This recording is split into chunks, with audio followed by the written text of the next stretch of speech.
नमस्कार. आजच्या कवितेचं नाव आहे घर. घर मग ते स्वतःच्या मालकीचं असू दे किंवा राहण्यासाठी तात्पुरतं भाड्यानं घेतलेलं असू दे.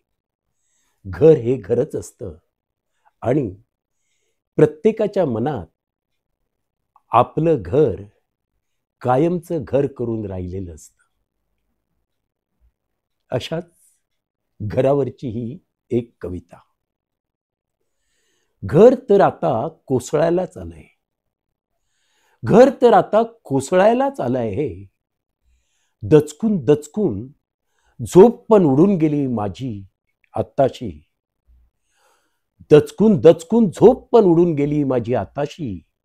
आणि भूतकाळाला घेऊन सगळ्या आठवणी थैमान घालतायत घरात. आणि भूतकाळाला घेऊन सगळ्या आठवणी थैमान घालतायत घरात.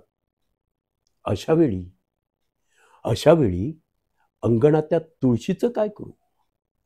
अशा वेळी अंगणातल्या तुळशीचं काय करू? माझं एक सोडून द्या, माझं एक सोडून द्या. अस्तित्व झुगारून दिलं घरात येताना, इथंच एक नवीन विश्व उभारण्यासाठी. अस्तित्व झुगारून दिलं घरात येताना, इथंच एक नवीन विश्व उभारण्यासाठी. अन अस्तित्वच नाकारून जगलो मरता येत नाही म्हणून.